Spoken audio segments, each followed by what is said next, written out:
हज़रत क़ारी साहब क़िबला, कभी कभी मेरे जहन में ये ख्याल आता है, जो बात कही जाती है कि मदरसों ने क्या दिया है कौम को,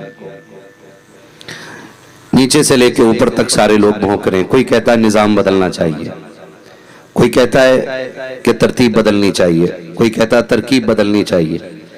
मदरसे बच्चों को जाहिल बना देते हैं।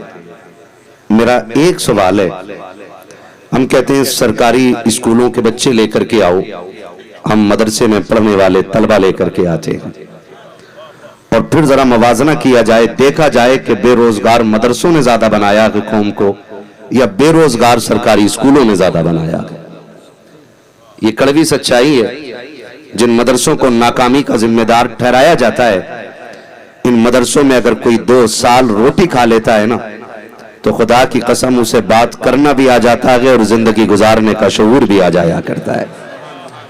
ये मैं 2 साल की बात कर रहा हूं, और अगर इन्हीं इदारों में कोई 5 साल गुजार दे, तो मैंने किसी टोपी वाले को किसी बड़े से बड़े अमीर के दरवाजे पर भीख मांगते हुए नहीं देखा है। आज तक नहीं देखा है मैंने किसी टोपी वाले को कि उसने किसी अमीर के दरवाजे पर जाके झोली फैलाई हो कि मेरे बच्चों का खर्च नहीं चल रहा है। इसलिए कि मैं जानता हूं जो मदरसों में दाखिल हो जाते हैं वो मुस्तफ़ा की जिम्मेदारी में दाखिल हो जाया करते हैं, और जो हुजूर के दर के मंगते होते हैं वो कभी भिखारी नहीं हुआ करते। मेरा इमाम कहता है, कौन देता है देने को मुंह चाहिए, देने वाला है सच्चा।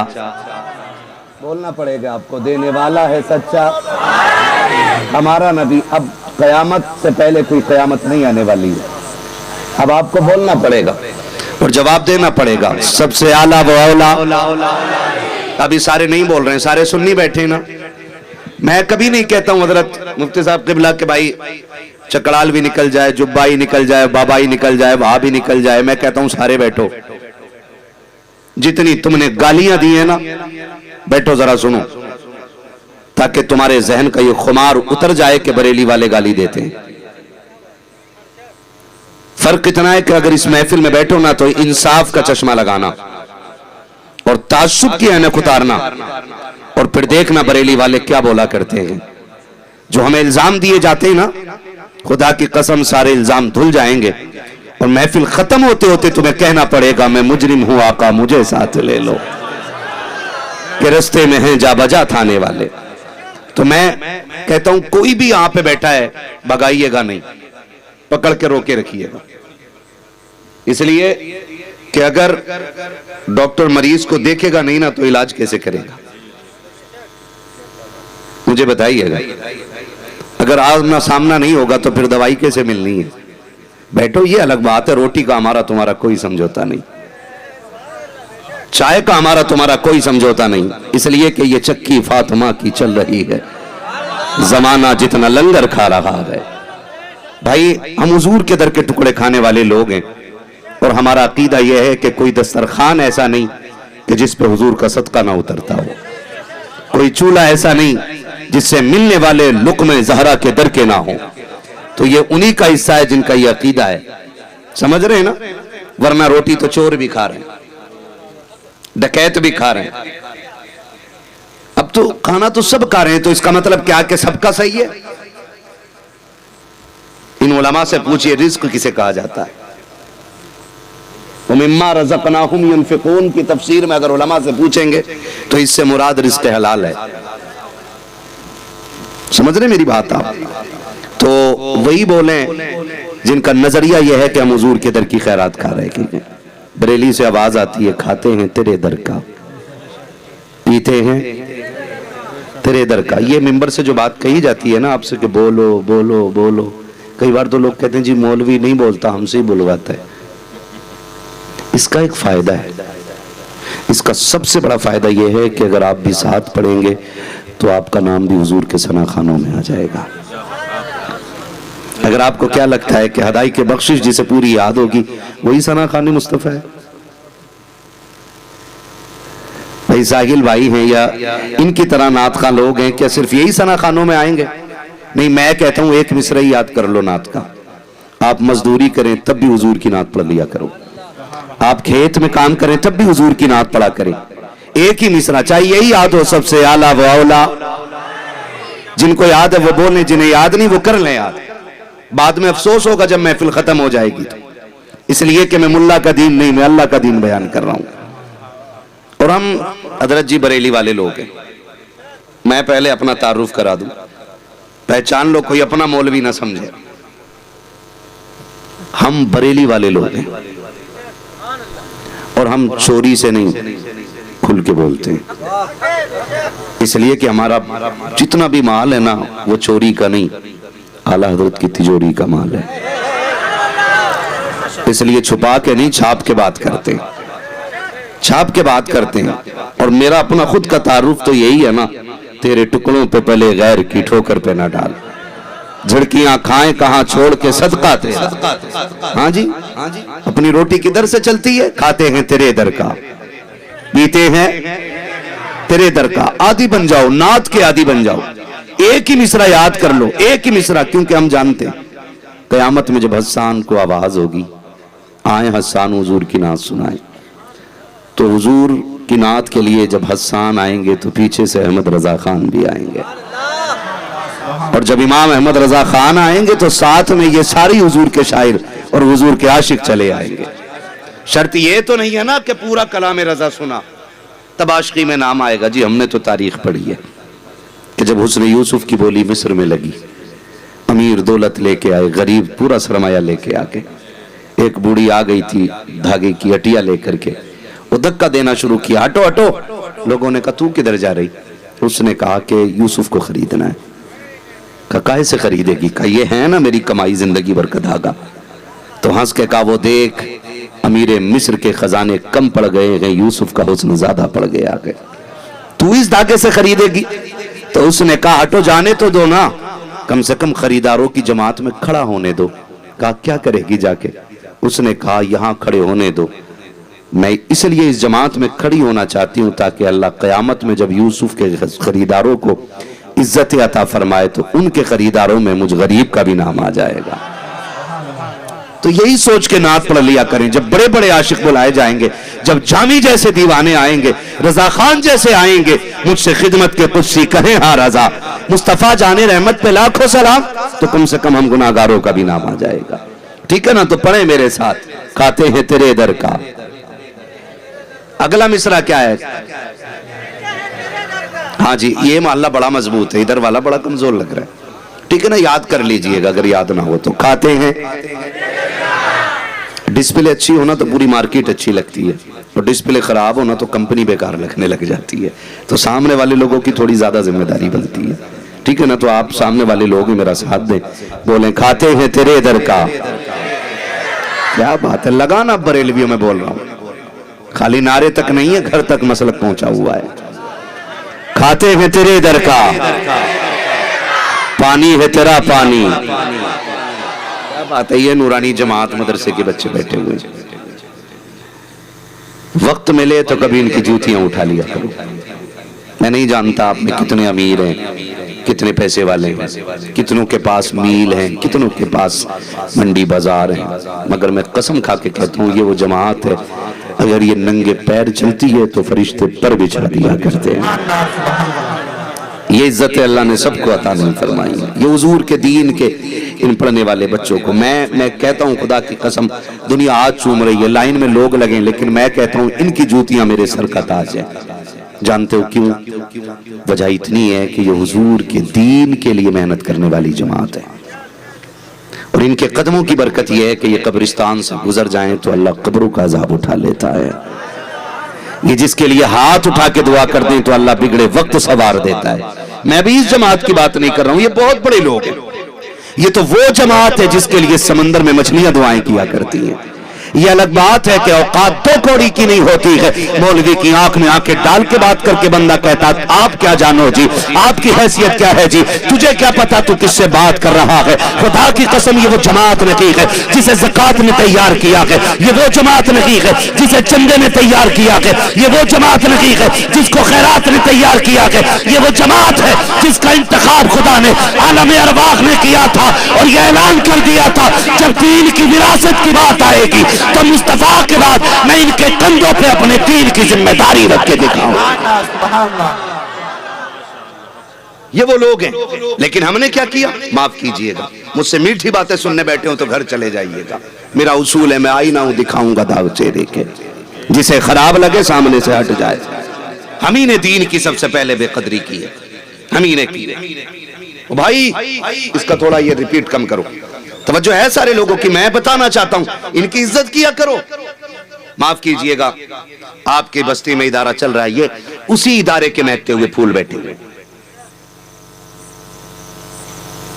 कहूं एक कड़वी बात, बर्दाश्त कर लेंगे, ना भी करेंगे तो मेरा क्या बिगाड़ लेंगे, लेकिन मैं चापलूसी नहीं करता माइक पे बैठ करके। ये कुर्सी रब ने बड़े नसीबों से अता की है मुझे, और ये तब तक मेरे पास रहेगी जब तक रब चाहेगा। वो अगर कल उतार दे तो कोई बैठाने वाला नहीं है, और जब तक उसने बैठा रखा है कोई माई का लाल उतार नहीं सकता है। ये अकीदा है। ठीक है जी, उल्टा कूदो या सीधा कूदो, बिगड़ना उतना ही है जितना रब ने लिख दिया है, और बनना भी उतना ही है जितना रब ने लिख दिया है। तो टेंशन नहीं है, पाए मोरा लंगनेस मुल्क खुदा तंगनेस। हमें ये डर ही नहीं है कि आप बुलाएंगे कि नहीं बुलाएंगे, मत बुलाओ, लेकिन ऐसी डोज दे के जाऊंगा कि आखिरी सांस तक बात याद रहनी चाहिए, आखिरी सांस तक। ये इदारा चल रहा है, मैं देख रहा था अभी, बड़ी खुशी हुई। खुदा आपको सलामत रखे, और जितने भी इस इदारे के मुआविनीन, अल्लाह उनको दुनिया में भी बेहतर सिला अता फरमाए और आखिरत में भी बेहतर सिला अता फरमाए, है ना। लोग कहते हैं दीन रुसवा हो रहा है, मौलवी चंदे क्यों कर रहे हैं। मैं एक मजार के सज्जादे के पास बैठा था, अरबाब मिंबर की बस तवज्जो चाहिए। वो बंदा मुझसे बोल के कह रहा है कि मौलवी सिर्फ ज़कात ही पे क्यों पलते। मैंने कहा आप कौन है? उसने कहा मैं बहुत बड़ी खानका का सज्जादा नशीन हूं। मैंने कहा तुझे सज्जादा हो के दाढ़ी के 4 बाल रखने की तौफीक नहीं हुई, और तू उस जमात के बारे में बात कर रहा है जो पूरी जिंदगी अल्लाह अल्लाह करके काट देती है। हाँ हज़रत, ये तंग नजरी है लोगों की। कोई ज़कात खाने वाला कहता, और हमने भी गलती की है, गलती इतनी बड़ी की है कि उस वक्त तक मदरसे के बच्चों की दावत ही नहीं होती है जब तक अब्बा या मां का जनाजा घर से नहीं उठ जाता है। या तो 40वें में इनकी दावत होगी, या 30 में इनकी दावत होगी, या इनको कपड़े तब बनेंगे जब अब्बा की बरसी होगी। हमने इनको सिर्फ ज़कात खैरात के लायक समझा है। ओ भाई, कभी बेटे के निकाह पे भी कुरान वालों के कपड़े बनाया करो, कभी वलीमे में भी पहले इन्हें पूछ लिया करो। लेकिन नहीं, दुआ करो, आयत पढ़वा दियो। कहा क्यों? कि अब्बा की सांस अटकी पड़ी है, ये कंडीशन है हमारी, अब्बा की सांस अटकी पड़ी है। क्यों? कहा ये आयत करीमा ये पढ़ें। एक बात पूछना चाहता हूं, जिंदगी मौत का मालिक तो अल्लाह है ना? बोलो कौन है? जोर से बोलो, और जोर से बोलो। पता नहीं कब से किसने अपने रब का नाम न लिया हो, आज ही सारे मिलके इसी बहाने कह दें कौन? ये पीछे वाले लोग नहीं बोल रहे हैं।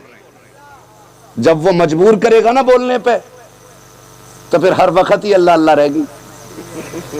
ये बता रहा हूं, सही। आज खुशहाली में उसका नाम लो, कौन? अल्लाह। जिंदगी मौत का मालिक अल्लाह। जी कहते हैं अब इनसे आयत करीमा पढ़वा दो। आयत करीमा हो गई तो फिर कहते हैं हाफिज जी बिरयानी कितनी लग जाएगी। गलत नहीं कह रहा हूं। तो पहली बात, हम शादी में दावत ही नहीं करते कुरान वालों की, अगर कर भी दें तो दावत करके भूल जाते हैं। हाफिज जी का 4 बजे फोन आता है, कारी साहब का, मुफ्ती साहब का, हाँ भाई दावत की थी कि खाना वाना नहीं खिलाया। ये मैं सोच रहा इन्होंने शिकायत की है, मैं बात कर रहा हूं, मैं मिसाल के तौर पे इन लोगों का नाम ले रहा हूं। हाँ, मैं समझा रहा हूं, ये पूरे हिंदुस्तान का मामला है, आपकी बस्ती का नहीं। आपका तो मुझे ये बताया इन लोगों ने कि जितने अच्छे लोग हमारे यहाँ के, अल्लाह करे हर जगह के उतने अच्छे हो जाएं। पूछो, ये कारी साहब ने बात कही थी, ये आपने बात कही थी, बहुत अच्छा माहौल है। लेकिन मैं उस अच्छे माहौल में भी एक बात कह रहा हूं, ये बहुत अच्छे लोगों में बीमारी है। अब्बा मरता है तब बिरयानी आती मदरसे के लिए, वलीमे में दावत ही नहीं करते, और कर देते हैं तो बुलाना भूल जाते। 4 बजे फोन आता, भाई दावत की थी बच्चे, हो हाफिज जी आपको भेज देना चाहिए था, हाफिज साहब भेजा क्यों नहीं आपने? कि हम तो इंतजार करके नहीं, हम तो सुबह कहलवा चुके थे। कहा आ जाना चाहिए था बगैर कहे। तो मैं आपको बता दूं, ये वो खुददार कौम है जो फाके से तो मर सकती है लेकिन इज्जत का सौदा कभी नहीं कर सकती है। अगर आप में से किसी को दौलत पे नाज हो ना, तो जेब में रखे अपनी दौलत, हुए नामवर वे निशा कैसे कैसे, जमी खा गई आसमां कैसे कैसे। ये याद रखिएगा मेरी बातें। तो कह रहा जी खुद आ जाते, और अगर आ गए तो बेटा पूछा अब्बा किधर खिलाऊं? कह रहा उधर कोने में चटाई बिछा के खिला दे। अब्बा ये जो टेबल लगी, कहा ना यहां मेहमान बैठेंगे। ये हमने कुरान वालों को इज्जत दी है, ये हमने इल्म वालों की इज्जत की है, ये हमने इन दीन वालों की इज्जत की है कि जब कहा जाता है किधर बैठाया जाए कि फला कोने में बैठा करके खाना खिला दिया जाए, ये कुरान वाले पहली बात तो भूल जाते दावत करके, और अगर बुला भी लिया जाए तो बैठाने की जगह तक नहीं होती है। का बजट टेबल पे बैठा दिया जाए, का ना बेटे वहां पे वीआईपी बैठेगा। आप किसको वीआईपी कहते हो? का देखते रहो कौन है वीआईपी। हम भी बैठ गए कोने में देखने के लिए। वीआईपी किसको कहा जाता है? अचानक एक बड़ी गाड़ी से एक जमात उतरती है जिसके 18,000 का जूता होता है, 22,000 का कोट होता है, 12,000 का चश्मा होता है, 3,000 का कैप होता है। वो उतर के बड़ी शान से आते हैं। लोग कहते हैं हटो बचो, वीआईपी लोग आ रहे हैं, उनके लिए कुर्सियां खाली कराई जाती है। मैं पूछना चाहता हूं जो कीमती कपड़ा पहने क्या वो वीआईपी होता है? जो आला मयार का लिबास पहने वो वीआईपी होता है? आप कहोगे बेशक। मैं कहता हूं हाथ जोड़ के खुदा के वास्ते इनको वीआईपी किसने कहा है? क्या इनको वीआईपी गरीबों ने कहा है? इनको वीआईपी बेजरो सामान लोगों ने कहा है? इनको वीआईपी बेवकूफों ने कहा है? का किसी अक्लमंद का फैसला तो बताओ, वीआईपी कौन होता है? पूछा गया वीआईपी कौन होता है? का अक्लमंद कौन है? मैंने कहा इस उम्मत में आखिर में सबसे आखिर में जो नबियों का इमाम बन के आया है वो अक्ल का ताजदार बन के आया है। कहा आप किसी पढ़े लिखे और दानिश्वर से नहीं, मेरे नबी से पूछा जाएगा। आप बताइए वीआईपी कौन है? मदीने वाला कहता है खैरुकुम मन तअल्लमल कुरान व अल्लमहु। वीआईपी वो होता है जो कुरान को सीखा करता है, कुरान को सिखाया करता है। सुभान अल्लाह।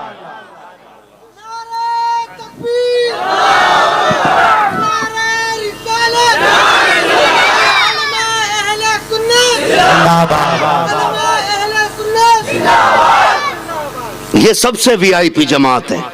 ये मेरे हुजूर ने कहा है खैरुकुम मन तअल्लमल कुरान व अल्लमहु।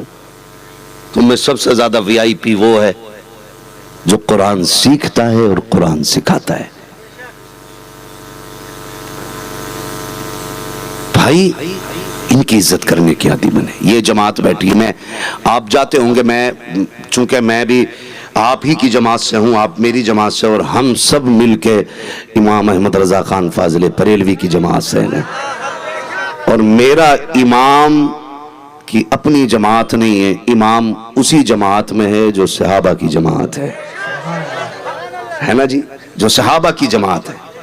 हम उसी जमात में हैं जो सहाबा की जमात है।